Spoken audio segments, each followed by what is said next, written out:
I'm going to do the review right now. Okay.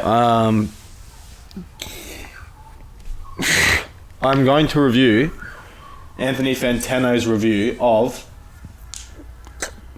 Care For Me by Saba. Saba, yep. Yeah, he didn't even give it a rating. The disrespect. What did he give it? No rating. He didn't, not good. Was it not good? I don't know. Or just meh out of 10 maybe? I'll see if I can find it. That's disrespectful. That's one of the better albums from last year, and he didn't even give it a... That was a good album. And I know a lot of people are giving him sort of backlash at the moment because his quality has gone down. I don't really watch too many of his reviews.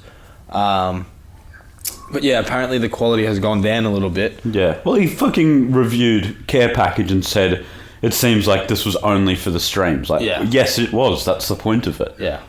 And he also said Girls Like Beyonce was one of the worst songs by Drake when it's one of the best. So, I don't know. I think he's a little bit out of touch with some. Disabled. I think he hates on a lot of people. But the one thing that I disliked about his review of Saba's Care For Me was that he said he was drowning in his influences.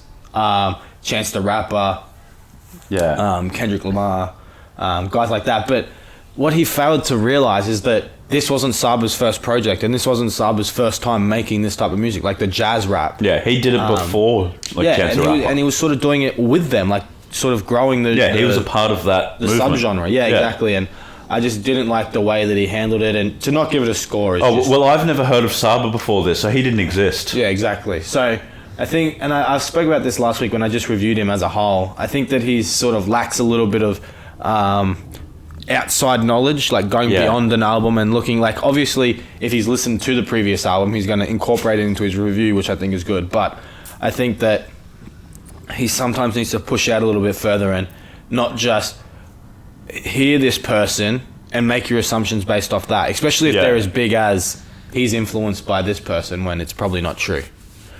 He didn't like Heaven All Around Me. He said that it was surface level storytelling when Prom King, Heaven All Around Me, Broken Girls, Sirens, all fantastic songs that have extremely deep meaning and one of the best storytelling sort of narratives. Of all time. Yeah, I don't know. I just didn't like the way he reviewed it, and I don't like that he didn't give it a review. Did you see what it was?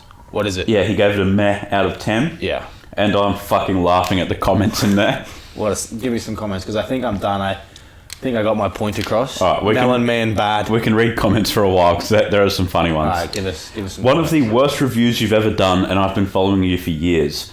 I usually don't even comment, but you definitely missed the mark with this one. Literally signed into YouTube only to dislike this video. This video, it's not good.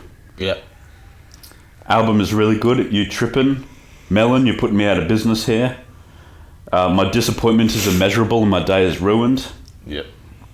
Saba, Mick, Vic and Chance all came up together in the same music scene. The drowning in influence line is based on the hype of the other artists, not where the sound originated from. If Prom King doesn't hit you emotionally, then you might be a bit disconnected from the scene.